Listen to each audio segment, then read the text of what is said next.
Em instantes, Jornal do Boris, com Boris Casoy. Um jornal independente e apartidário. Um sobrevoo pelos principais fatos do Brasil e do mundo. Política, economia, cultura e esporte todas as manhãs. O Jornal do Boris começa daqui a pouco, às 8 horas. Enquanto isso, você que assiste pelo YouTube, não deixe de se inscrever no canal.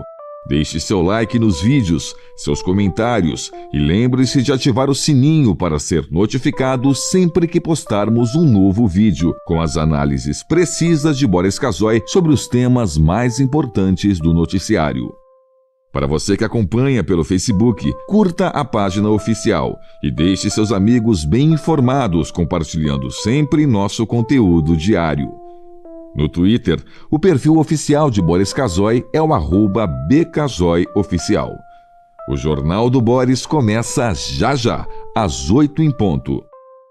Você está convidado também a seguir o perfil oficial no Instagram, buscando por @Jornal do Boris Verdade. Lá você encontra fotos raras, objetos antigos da coleção particular de Boris Casoy e fica por dentro do cotidiano deste jornalista com mais de 60 anos de carreira.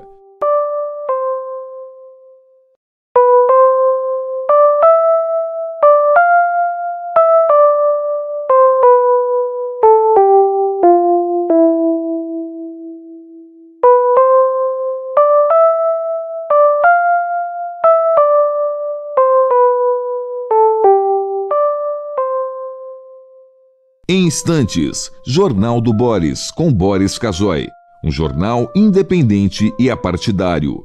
Um sobrevoo pelos principais fatos do Brasil e do mundo. Política, economia, cultura e esporte todas as manhãs. O Jornal do Boris começa daqui a pouco, às 8 horas. Enquanto isso, você que assiste pelo YouTube, não deixe de se inscrever no canal. Deixe seu like nos vídeos, seus comentários e lembre-se de ativar o sininho para ser notificado sempre que postarmos um novo vídeo, com as análises precisas de Boris Casoy sobre os temas mais importantes do noticiário. Para você que acompanha pelo Facebook, curta a página oficial e deixe seus amigos bem informados, compartilhando sempre nosso conteúdo diário. No Twitter, o perfil oficial de Boris Casoy é o @bcasoyoficial. O Jornal do Boris começa já, às 8 em ponto. Você está convidado também a seguir o perfil oficial no Instagram, buscando por @Jornal do Boris Verdade. Lá você encontra fotos raras, objetos antigos da coleção particular de Boris Casoy e fica por dentro do cotidiano deste jornalista com mais de 60 anos de carreira.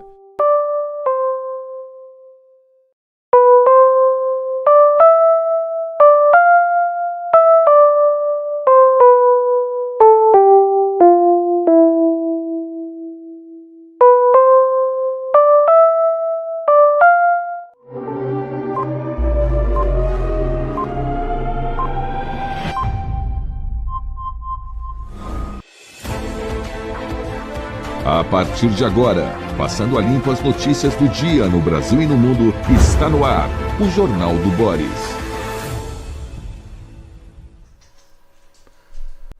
Bom dia, muito bom dia, está no ar o Jornal do Boris. O Jornal do Boris é um sobrevoo pelos principais acontecimentos do Brasil e do mundo a partir das primeiras páginas dos jornais.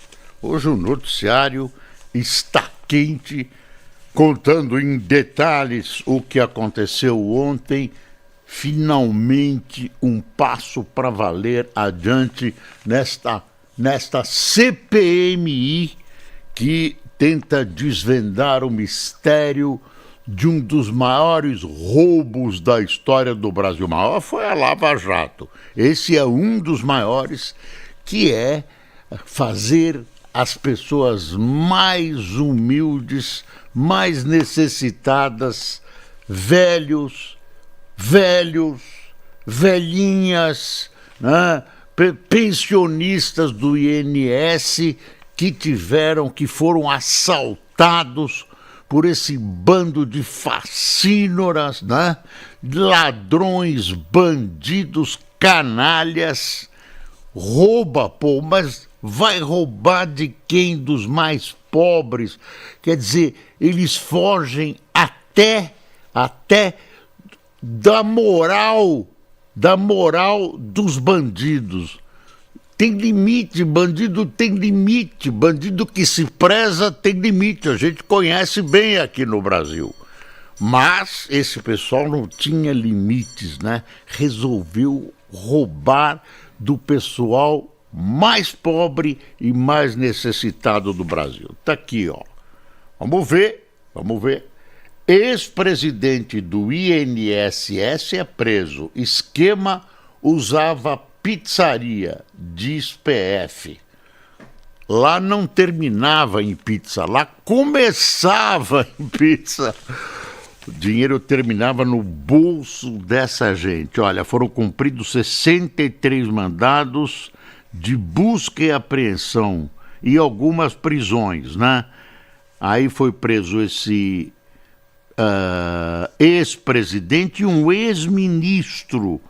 O último ministro do governo Bolsonaro também foi preso. Eu não entendi por que o nome dele apareceu como Mohamed alguma coisa e José Carlos de Oliveira. Mas é o seguinte, ele mudou de nome, ele se converteu ao islamismo e mudou de nome. Agora ele chama Mohamed alguma coisa e antes era José Carlos de Oliveira. Não adiantou mudar de nome, tá em cana. Aí vem um porém. Por enquanto, é a polícia dizendo, mas tem um endosso do ministro do STF que permitiu, que promoveu, na realidade, autorizou as prisões. E acreditou que o esquema está sendo desmontado pela Polícia Federal. Olha, é um trabalho de formiguinha. Segue uma conta, segue o dinheiro, é aquela máxima, segue o dinheiro. Segue o dinheiro aqui, o dinheiro passou daqui para cá, foi enviado para lá. Esse pessoal pensa que é esperto, tem gente mais esperta, e a Polícia Federal acaba de prestar um excelente trabalho para o país. Agora, precisa ver se não há nenhum erro, se essas pessoas não estão sendo acusadas por razões de falhas nas investigações, se não tem alguém dedando que quer desviar o sentido da busca por essa bandidagem da Polícia Federal. Tem um monte de coisas ainda para ver que a Justiça tem que apurar. Os advogados estão dizendo que essas pessoas não têm nada a ver. O que advogado vai dizer? Sempre vai dizer isso, né? Tá aqui, olha. Tem uma outra coisa incriminadora. Polícia achou planilhas de entidade com valores para políticos. Aí o presidente Stafuto, ex-presidente Stefanuto, o ex-presidente Stefanuto do INSS era chamado de italiano. Cada um tinha bem criativo esse apelido. Aí eles iam, cada um tinha um apelido, né? Tem deputado envolvido, os nomes já aparecem aí, alguns nomes são, por enquanto, deputados de grande expressão nacional. Aqueles que se candidataram, boa parte deles se candidatou ou para se esconder da polícia, ou para faturar. Então, e aqui formam num time chamado, não é todo baixo clero, chamado baixo clero, tem gente muito correta, tudo no baixo clero, Mas eles ficam lá obedecendo às ordens e tal, e com os cotovelos colocados no balcão de negócios que às vezes aparenta ser a Câmara dos Deputados. Balcão de negócios. Aparenta ser, muitas vezes. Tem gente correta, pode acreditar, tem gente correta, honesta, decente, mas não sei se é uma maioria, mas existe gente bem intencionada, que estuda os assuntos, gente que ama o Brasil e que respeita o ser humano e especialmente a população brasileira. Tem esse pessoal, graças a Deus. Bom, aqui tem uma foto, ó. Não sei se tem motivo para dar risada, mas negociação sobre tarifas tem sorrisos e promessas de acerto rápido. É o encontro do chanceler brasileiro Mauro Vieira com o secretário de Estado americano, que equivale a Marco Rubio, que equivale a ministro de Relações Exteriores. Então, eles se encontraram ontem no Departamento de Estado, tinham se encontrado antes no Canadá, discutiram essa questão do tarifaço. Oficialmente não aconteceu nada, não se sabe o que aconteceu, e o Mauro Vieira saiu dizendo que espera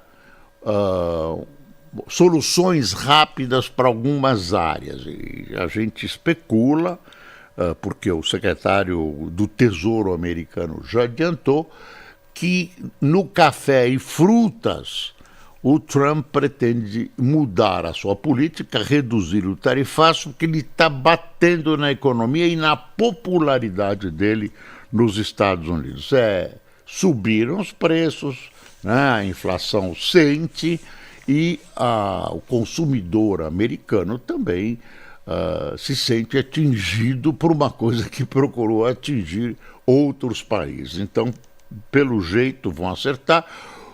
Aí ontem tinha uma espécie de bolsa de apostas, os agricultores, os plantadores de café, os produtores de frutas estão achando que isso vai ficar em 10%. Acham, não tem certeza, é uma especulação, em 10%. Vamos esperar, diz que pode sair na semana que vem.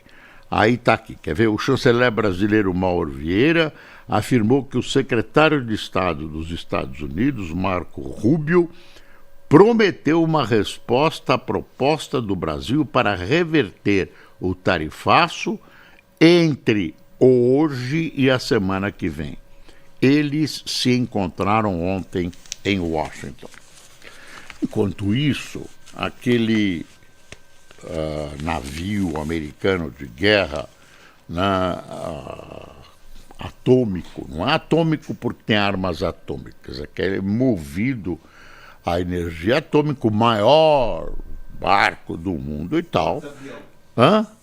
Porta-aviões, um porta-aviões, lembro o Luiz. Ele está lá com X mil soldados, cabe 90 aviões e tal. Ele está lá olhando para as costas da Venezuela.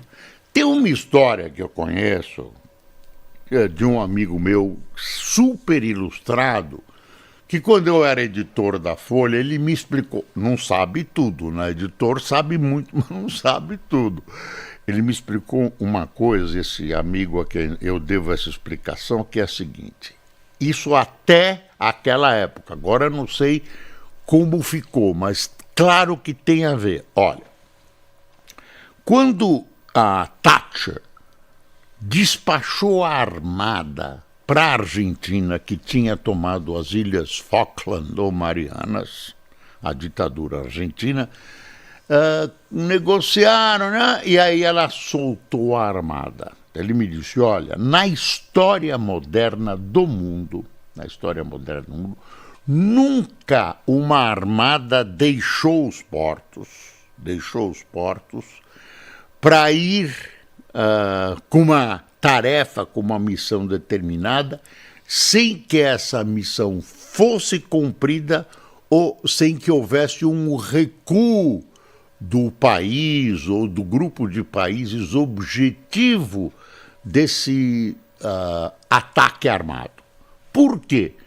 Porque a movimentação de belonaves, né, custa caríssimo. Você movimentar um navio como esse, Ford, né, é homenagem ao ex-presidente Ford, então custa muito, muito caro. Então, se você não atinge os objetivos e se você não recua, se o adversário não recua,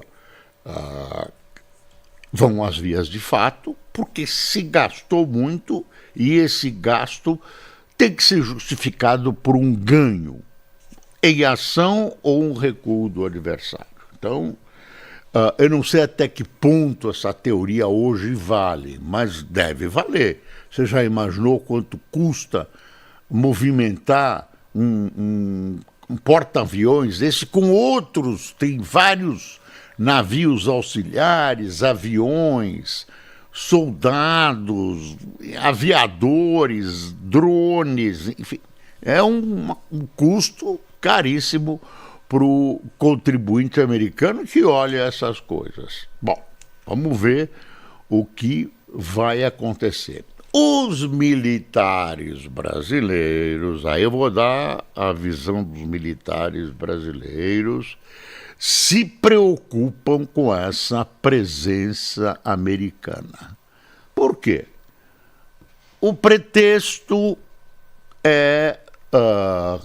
e é um pretexto real, porque ele existe, não é só pretexto inventado, né? É combater o narcotráfico na Venezuela. Mas a razão verdadeira seria tirar o Maduro, derrubar o Maduro, que contraria os interesses americanos, ou os americanos supõem isso. Se os americanos fincam o pé numa região fronteiriça do Brasil, ou se estoura uma guerra nessa região fronteiriça do Brasil, que é exatamente a Amazônia pode ser alvo, por exemplo, de uma ação desse tipo, porque o narcotráfico lá está. Narcotráfico, retirada de madeira, retirada de ouro clandestinamente. Quer dizer, tem tudo de mal dentro da Amazônia, além do verde, que é maravilhoso. Então, é um pretexto também, já que estamos aqui, né, já que estamos na Venezuela, por que não entrarmos na Amazônia para resolver esses problemas lá? Então, os militares brasileiros não gostam, não é que temem, não gostam, cheira mal essa presença americana na América Latina. Bom, pronto, está aqui. E vamos lá para outras coisas. Que mais que tem? Bom, tem a nomeação do Messias. Você viu que o Gonê foi aprovado. Foi aprovado para continuar como promotor-geral da União. O que você disse? Procurador. É promotor-geral. Promotor-geral. Aí ele foi aprovado, raspando na trave, hein? Quer dizer, o número de votos dele em relação à primeira aprovação na Comissão de Justiça, de Constituição e Justiça do Senado caiu. Isso foi um sinal para o Lula, para ele perceber que não vai ser tão fácil aprovar o Messias. Ele pode levar um contravapor, pode sair ao contrário. Por quê? O Senado quer o Pacheco. O Pacheco foi presidente do Senado, tem a simpatia dos seus pares e mais, tem a chefia da sua campanha para magistrado do Supremo Tribunal Federal, a chefia é do Alcolumbre, que é hoje o presidente do Senado Federal e tem uma força imensa e tem uma habilidade muito grande. Então a gente acha que o preço, né, o que os senadores exigem para aprovar o Messias é muito, muito grande. Então, estão segurando, né? Não vão propor oficialmente o nome do Messias, colocar ali na roda de uma inquirição no Senado, sem que tudo esteja garantido. Então, você tem duas coisas que podem acontecer. Ou Lula recuar, por enquanto não há sinal da indicação do Messias, ou então o Messias ser colocado na roda e ser gongado, ser vetado pelos senhores senadores. É esse o quadro. Daí o cuidado que o presidente Lula está tomando. Olha, teve uma outra coisa chatíssima, bem chata para o Brasil, que acho que os jornais não estão dando a devida importância. O Jornal Nacional ontem deu em destaque que a ONU, através do responsável pela área lá de reflorestamento, a área ambiental, deu uma belíssima bronca, um puxão de orelhas no governo pela desorganização, pela bagunça que está acontecendo lá na COP30. Eu vou dizer coisas que eu estou lembrando. Por exemplo, a invasão da COP30, os caras invadiram aquilo tranquilamente. Não pode haver manifestação segundo os protocolos alinhados pela ONU nesse tipo de simpósio. Não pode haver. A segurança tinha que reagir, não reagiu. E a informação que se tem é que não reagiu por ordem da Casa Civil. Você imagina o governo brasileiro promovendo uma situação para não criar problema com os manifestantes, de ferir os protocolos da própria organização da COP30. Bom, aí as portas dos banheiros não funcionam, falta água nos banheiros, faltava, porque diz o governo brasileiro que já consertou tudo. Tinha vários aparelhos de ar-condicionado quebrados. Eu falo vários, eu não sei quantos são, mas é mais de um. E vários não foram instalados. Além disso, tem goteira para todo lado. Você viu ontem, a reportagem mostrou o chão molhado, né? Tem uma invasão de águas. Quer dizer, esse improviso levou a esse vexame de o governo levar um puxão de orelhas. Já arrumamos. Tem ainda essa história estranhíssima, se você pegar os jornais do exterior, você vai ver, de o Lula defender os combustíveis não fósseis e estar mandando explorar combustíveis fósseis na chamada Foz do Amazonas. Quer dizer, é o duplo pensar. De um lado ele fala uma coisa, do outro lado ele faz outra. E também o Lula ter se hospedado num bruta navio de cruzeiro que gasta milhões de litros de combustível fóssil para se movimentar e para movimentar o seu gerador de eletricidade, para fazer funcionar a hospedagem que ele proporciona. Quer dizer, está, né, contaminando o meio ambiente no local onde se discute a defesa do meio ambiente. Eu estou colocando algumas coisas que eu lembro, mas foi um puxão de orelhas muito, muito chatos, que vale dizer, isso é uma vergonha. Isso é uma vergonha internacional. Não dava para fazer a COP30 numa cidade que é uma cidade lindíssima, com hábitos culturais espetaculares. Quente para burro,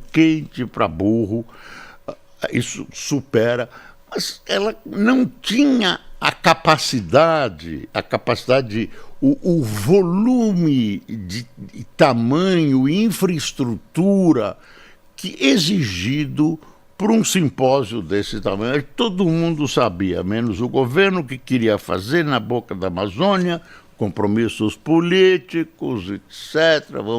Vai dar tudo certo. E ainda vão aparecer contas que a gente não conhece. Pode anotar, vão aparecer contas como apareceu no Campeonato do Mundo, lembra? Como apareceu na Olimpíada. Mas aí é grave, viu? Aí é grave. E depois, Estados Unidos não foi. Nos outros COP apareceram até centenas de chefes de Estado, aí apareceram 18. Desprestigiado, uma coisa que acabou ficando pequenininha, perto do... E não se resolve nada. Tem espetáculo de índio dançando aqui, índio dançando lá. É um rolo, não é uma coisa organizada, direitinho, como se esperava. Olha a manchete da Folha aqui, ex-presidente do INSS é preso em ação sobre descontos irregulares. Descontos bandidos. Polícia do Rio é responsável por uma em 7 mortes intencionais. O número de mortos pela Polícia do Rio de Janeiro em 3 décadas representa 15% de todas as mortes violentas intencionais no estado. São 25.383 de 180.338. Os dados compreendem período de janeiro de 1998, a setembro deste ano, e não incluem os 117 mortos na operação contra o Comando Vermelho. Nossas polícias não são preparadas. Tem nichos de grande qualidade, de boa vontade. As polícias muitas vezes atiram antes de perguntar quem é, ou saber o que a pessoa está fazendo. A gente sabe o que acontece. Esse é um dos problemas da segurança pública. A segurança pública não está resolvida. O problema não está resolvida. Não está resolvida. Estão discutindo o derrite. Tem um embate entre a direita e a esquerda. E você e eu pagamos que a gente continua temendo sair na rua e não voltar para casa, né? Você, seus filhos. E esse pessoal, olha, até pode ser apressado. Agora, o derrite já mudou 4 vezes, 4 relatórios, pô. Será que o derrite não tem convicções acentuadas, precisa ceder aqui e ali? Será que o texto não foi feito com uma convicção técnica, para ele dizer, não, isso é tecnicamente assim. Não, vai cedendo, é uma coisa assim, bem, vamos aqui, vai sair um Frankenstein desse jeito. Vai sair e deixaram a votação para a semana que vem. Tá? Deixa eu ver o que... Desinformação é o Tendências e Debates, a página da Folha de Opinião. Não da Folha, né? Desinformação e negacionismo estão no centro da crise climática, um artigo do Frederico Assis. Do precatório ao calote, o ataque silencioso à credibilidade do país, Renata Nilsson. O editorial da Folha Combate a facções pode superar conflito político. Isso, quer dizer, eu estou rindo porque não tem de acontecer mais, tá bom. Esperança é a última que morre. Escolha do direitista Derrite como relator do projeto de Lula para debelar o crime organizado acirra embates ideológicos, mas há dispositivos no texto que merecem um entendimento suprapartidário. Graças a Deus, está saindo alguma coisa. Está saindo alguma coisa. Estão se movendo, né? E a esquerda também está cedendo, porque esse negócio de considerar bandido bonzinho e tal, não dá, né? Ex-nora de Lula é alvo da PF. Filho de petista estava presente durante a operação. Houve uma operação de busca e apreensão e o filho do Lula estava lá presente. Não, ele não faz nada. Claro que é uma pressão a presença dele. Bolsonaristas avaliam vice de Nunes como forte para o Senado. Você sabe o nome do vice do Nunes? Me dá o nome dele, candidato forte ao Senado. Nada.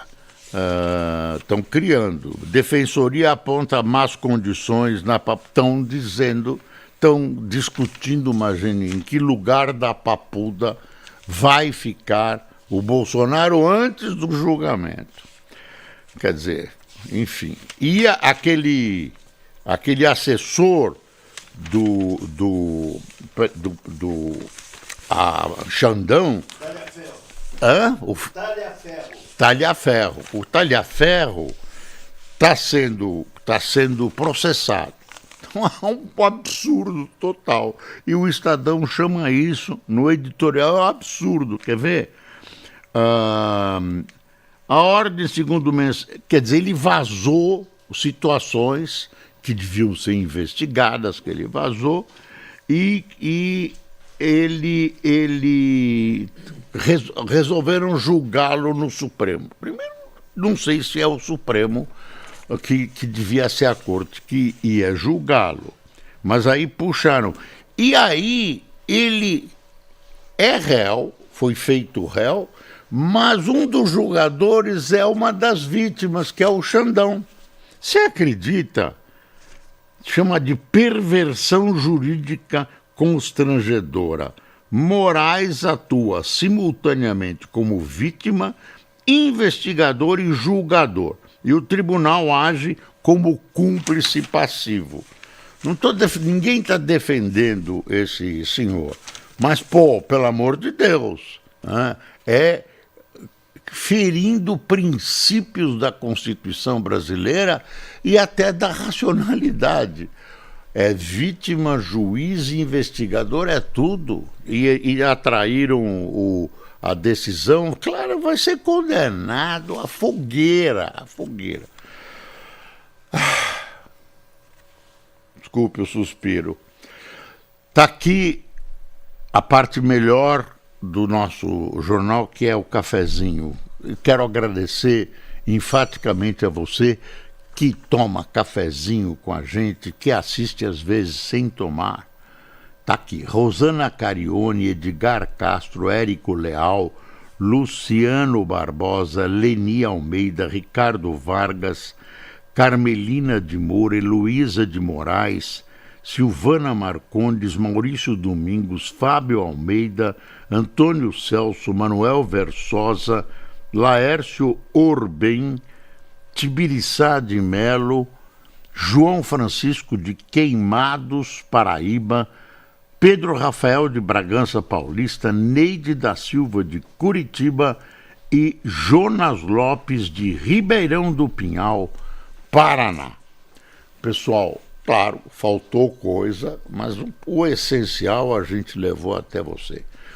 Desejo a você um final de semana pacífico, né, junto com a sua família, aproveitando, passeando, descansando e convidando você a estar conosco na próxima segunda-feira em mais um Jornal do Boris em todas as nossas plataformas.